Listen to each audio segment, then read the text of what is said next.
al kulluh tursina min misra ila Yordan min Yordan min misra Yerusalem kulluh tursina teu arti aing mah kabeh horeng tursina eta kabeh nu di Mesir Yordan ngahiji pan teh eta gunung tursina kabeh watini wazaituni wa turi sinina wa hadal baladil amin barang datang ka ditu berarti ieu kabeh gunung tursina bener lamun urang di Yordan teh tadi nya di Aqaba kadeuleu Mesir kadeuleu Yordan kadeuleu Israel kadeuleu mentek dirinya terindah sadunia dirinya tilu dimensi urang cicing dirinya oh ieu Mesir oh ieu Yordan oh ieu Israel kadeuleu lampu-lampu nati Israel oh Masya Allah ieu mana ieu teh kabeh gunung tursina tah nah itu gunung tursina nu mana nu ku Kangjeng Nabi nu Kangjeng Nabi Musa naik aya terus aya tepatil uhur gunung nata didinya ngan lantaran lewatna peuting harita henteu.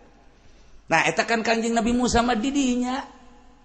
Kemudian Kangjeng Nabi Yusuf maka panggih jeung Allah teh di jero sumur. Nah eta baelah maningan ge ja urang baroga sumur kabehan. Pangheulana Haji Pendi paksa bae geus ka jero sumurkeun. Urang bebeskeun habak. Dek naon cak Haji Pendi geuna kapanggih sia jeung Allah. Minimal jeung malakal maut sia kapanggih ge di jero. Ji, atuh Allah mah pan teu boga tempat. Allah makan teu bisa dikuasai ku tempat. Allah mah bighairi zaman wal makan. Tapi ketika Allah hendak jangele ka urang tajali atuh kumaha Allah jawab pangeran. Hayu. Nah, urang sebagai umat kita kapanggih jeung Allah syahadat heula. Asyhadu an la ilaha illallah wa asyhadu anna Muhammadan Rasulullah. Syahadat sia bener henteu. Eta teh tadi tas fa'alu lima yurid aju katipu sial-sialan. Coba lamun geus akur mah syahadat geus pas syahadat. Ketika dak dibawa barang urang, haju. Ternyata orang ditipu. Oh, alhamdulillah. Cek pemajikan kunaon ka haji dalam dia. Atuh gerak Allah horenganan. Oh, kakak tadi tas ngaju fa'alu lima yurid. Beres. Menang sabulan dideuleu ku pamajina kak kunaon haju kuru mikiran kakak. Cenah fa'alu lima yurid. Nyaho aya bae di jero hati. Tah mah geus jelema bobogohan 3 taun bobogohan. Deuk dikawin jasa Pak. Saminggu deui deuk dijadikeun serobot tek dibawa ku batur.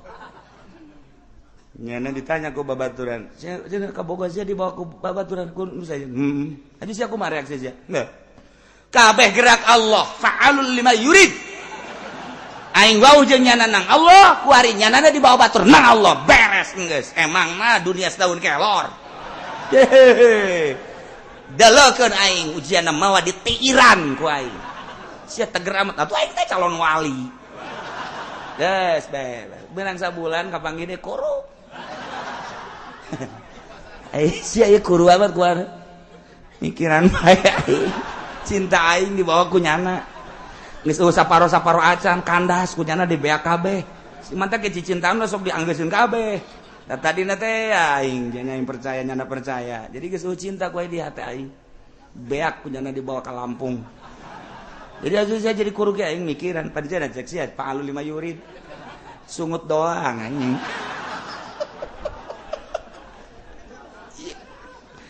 Buktikan fa'alul lima yurid maka urang ketika nyaritakan tentang pendidikan formal hebat jasa eta pendidikan mulai SD SMP SMA datang ke kuliah hebat jasa kurang hebat jeung pondok pesantren modern hebat jang supaya mengetahui tentang dunia jeung akhirat tapi ketika urang dek ngabuktikan syahadah asyhadu an la ilaha illallah wa asyhadu anna Muhammadar Rasulullah supaya karasa moal aya di universitas mana nu aya kos kitu pasti kudu masantren bae.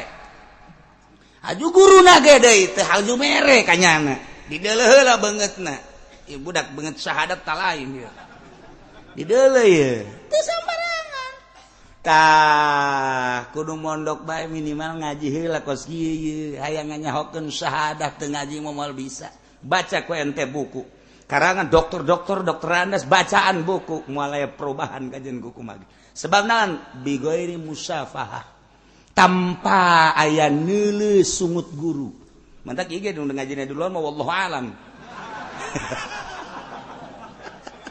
Cek nu di luar ulah kitu atuh kiai, aing mah kitu bae lah. Hadir beda kan, urang lamun hadir di jero neuleuh guru beda ngaji teh. Datang ke asup ke jero jajantung sebab naon ngerokok izin minimal izin ka guru. Ngopi izin ka guru padahal geus saya nginum jasa ti tadi sakeuna. Tapi pan izin tah, tapi nu di luar mah pan anu nangkarak ngaji. Anu nangkum ngaji, anu nyedot kopi deui sut. Ngarokok anu geus beak 5 ngarokok. Mending mun mayar ngahutang pan. Kan beda. Iyalah urang teh titah ngabeberes, titah ngatur-ngatur. Sarua jeung cek Gusti Allah, "Hei kiai, ku aing sia dibere ilmu." Toh, urusan kaum sia. Urusan tah kampung sia kena nyahoeun ka aing. Ayo urusan. Mantap kiaina kudu geus bener-bener deuk urusan, memeh ngurusan batur ngurusan nyana heula. Ulah okos jara anu boga manuk di Garut. Di Garut isuk-isuk teh di Garut kiai. Samping kaheun kahandap kaos gitu, kaos supaya memplek manuk diturun-turunkeun di pandiat nyanana can mandi. Di Garut tetep belum tadi Garut. Geus kieu bae kotrek datang ka jam 10 nyana teu mandi. Ngarokok bae manuk di pandian nyana teu mandi. Tah, eta kos kitu eta teu beres eta. Kos tukang ojek, motor di pandian nyana teu mandi. Percis tukang ojek. Nah ieu ge kiai teh lamun ngabeberes batur bae, nyana teu beres tah eta kiai ojek. Kiai ojek eta kos kitu ngaranna. Di lemur urang kieu ojek melulu eta.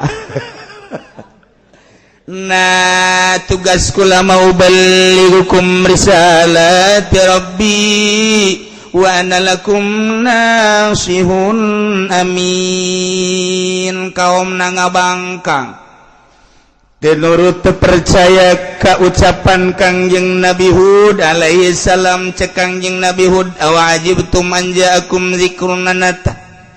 Maraneh kabeheran ulah heran ulah aneh ku gara-gara datang ka anjeun peringatan ti pangeran anjeun melalui lisan seorang laki-laki anu termasuk golongan anjeun sebab kula teh lahirna ti dieu sarua jeung anjeun. Ulah kaget lamun Allah ngutus ka seorang lalaki ti golongan anjeun yakni urang dieu urang Ahqaf anu dititah ku Gusti Allah liunzirakum ni tah nyingsieunan ka anjeun. Lamun anjeun nurut ka Allah percaya ka Allah salamet, lamun henteu cilaka bakal disiksa. Wadguru cek Kangjeng Nabi Hud sing areling sing aringet ija'alakum khulafa.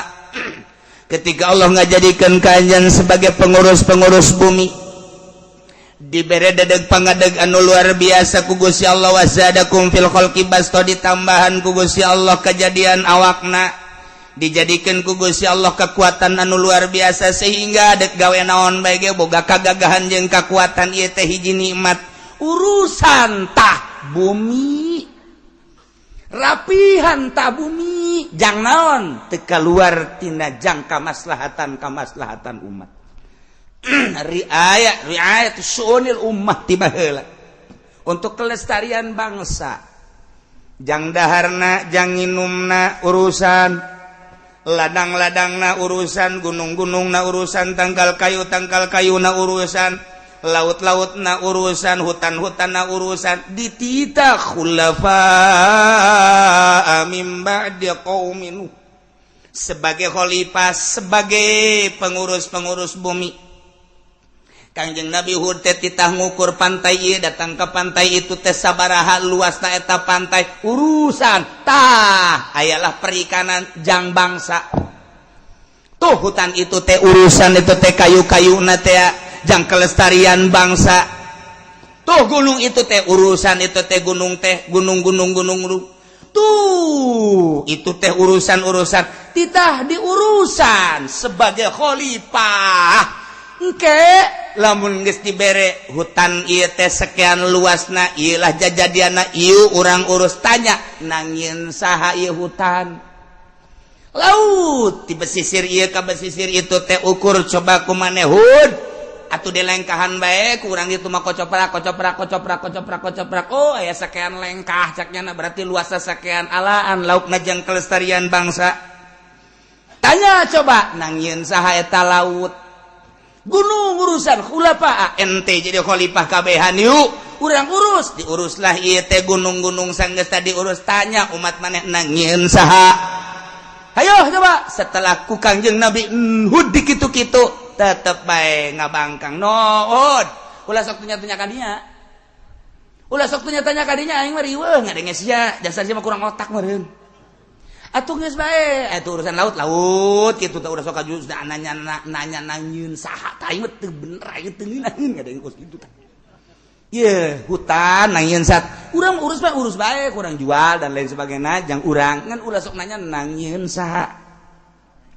Ih, cek Kangjeng Nabi Hud falquru ala Allah la'allakum tuflihun.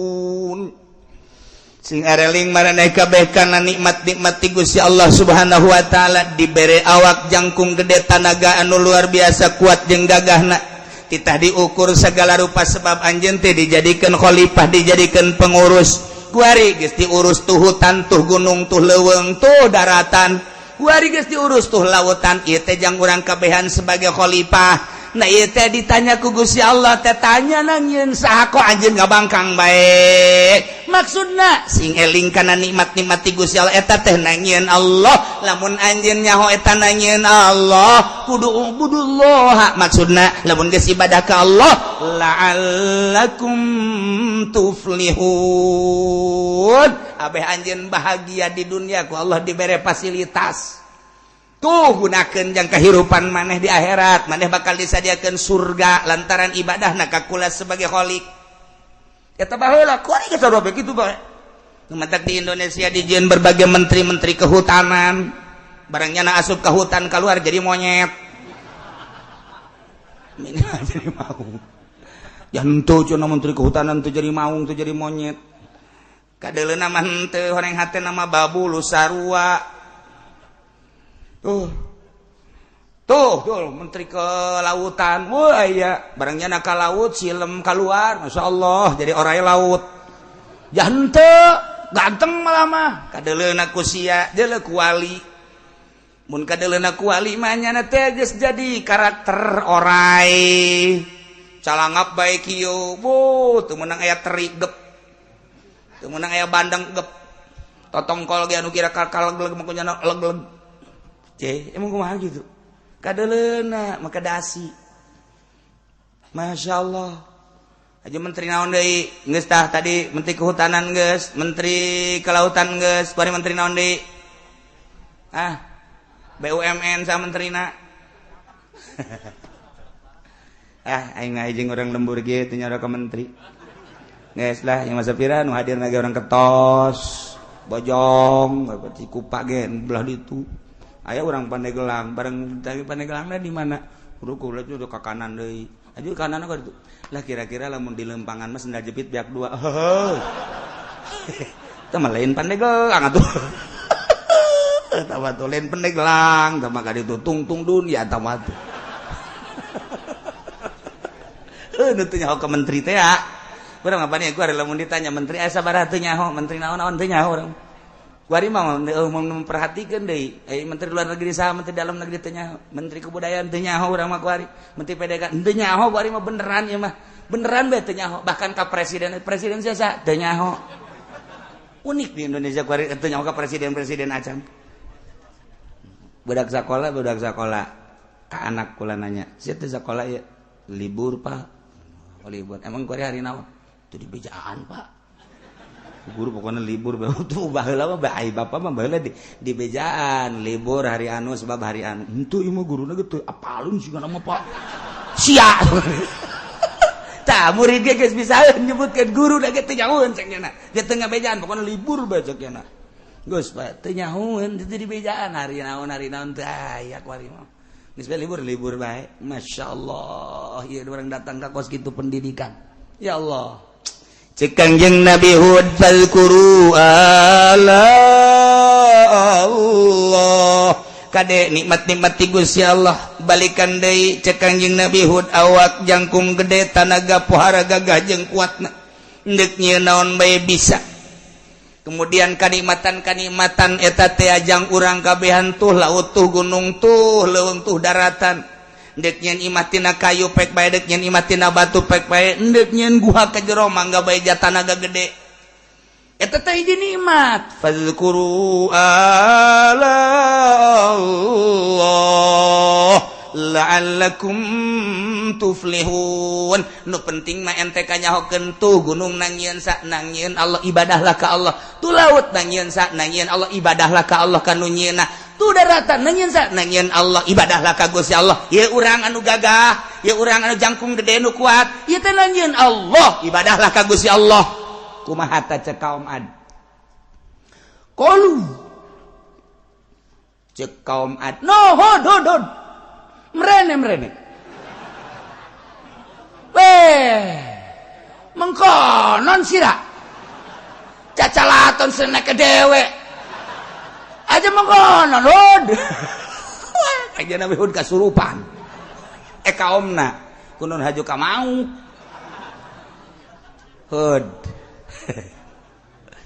ajitana lina'budallaha wahdah maneh datang ka kaula ka kami kabehan kuari endek ditah ngaibadahan Allah hungkul ari eta pangeran urang si Haba si Isbut si Sumud haju endek ditinggalkeun wa nadaro makana abudu aba udah bapa moyang urang bapa urang aki urang uyut urang bawa urang udag-udag urang siur urang baheula teh kapan ngaibadahan ka dinya haju kuari urang dek tinggalkeun eta pangeran atuh karunya amat pangeran kudu dikarunyaan ku urang Hud keur manyana teu bisa ngelempang nya teu bisa neuleuh nya tolol teh kaum blon Kangjeng Nabi Hud ge bingung ieu kiamat sih kabalinger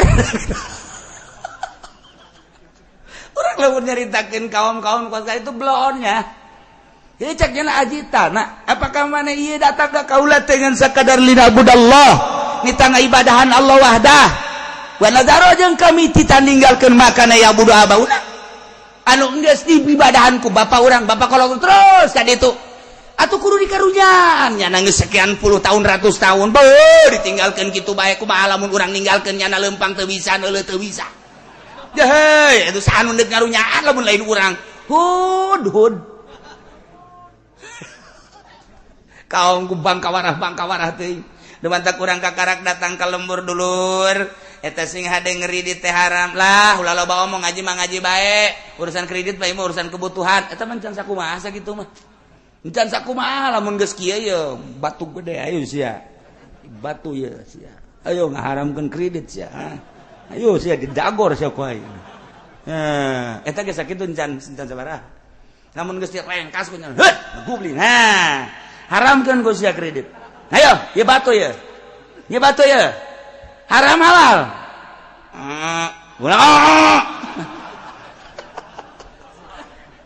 ya isieunan mah tetap haram sakali deui haram sakali deui sia ayo ye batu ye ragag ye haram batu dibantingkeun ka dinya tak nyingcet lagi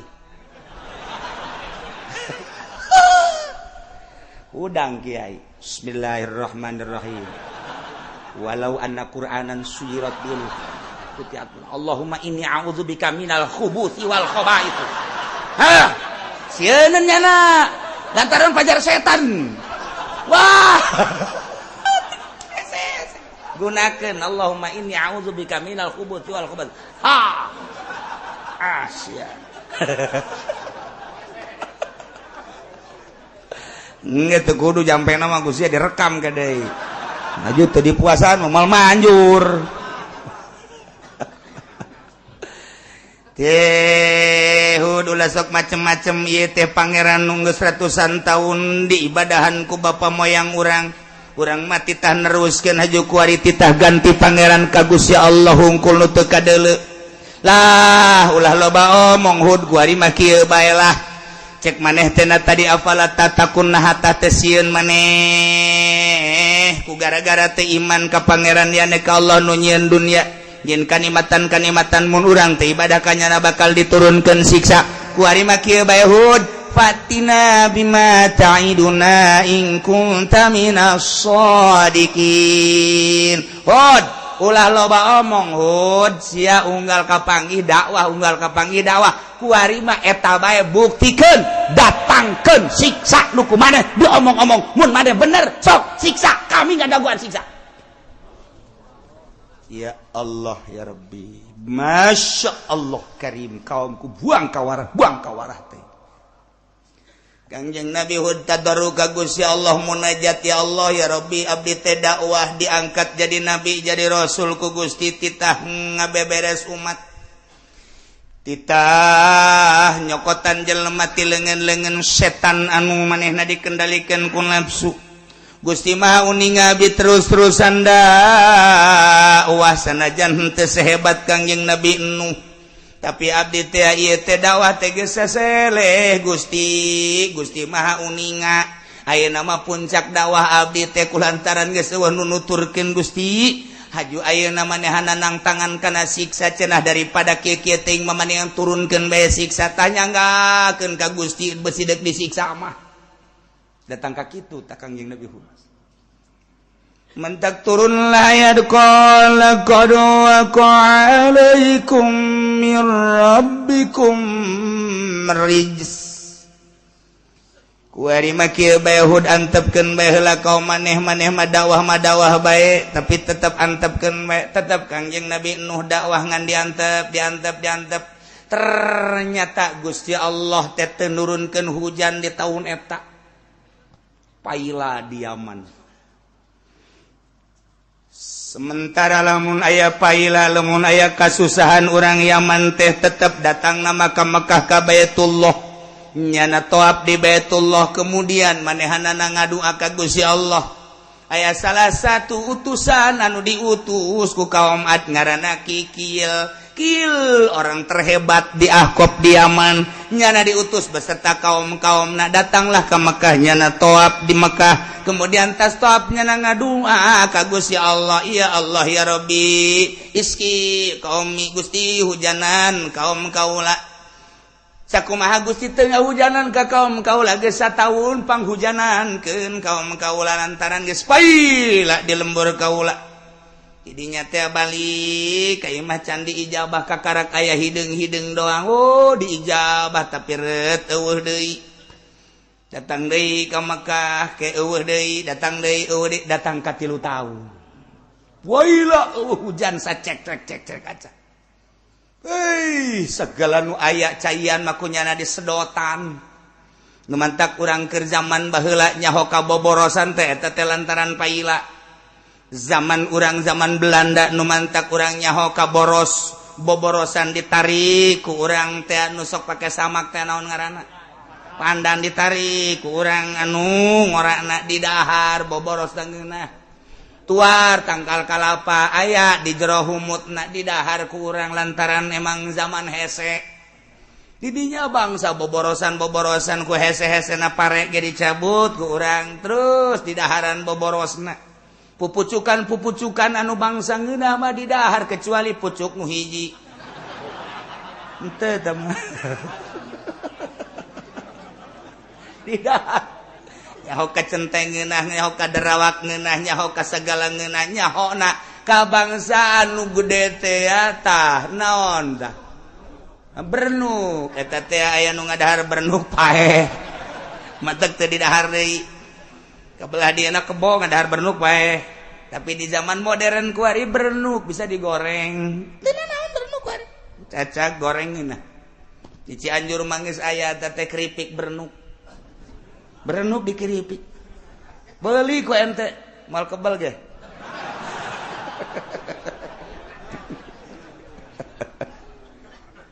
3 tahun Kangjeng Nabi Hudawa daya qaumi ubudullah ieu kakarak dibere ge teu hujan doang paila urang 3 tahun nah kuari mah lamun teu ibadah ka Gusti Allah teu nyembah ka Gusti Allah sunduk kana waktu nu mustahil hingga kana mangsa nu utama god waqa alaikum rizum mir rabbikum.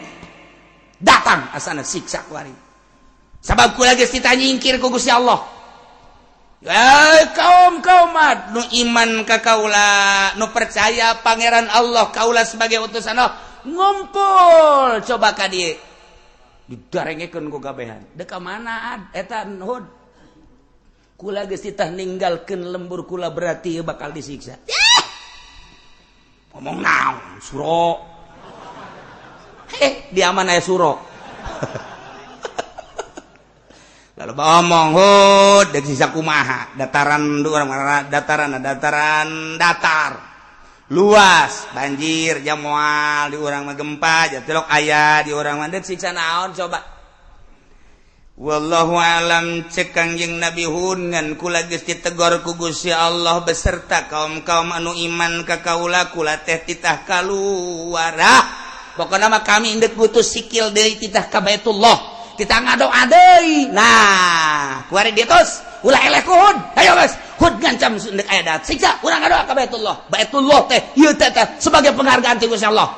Berangkat deui nya jeung kaum-kaum. Nah, Kangjeng Nabi Hudna titah keluar beserta kaum. Apa yang terjadi nanti? Wallahu a'lam bishawab.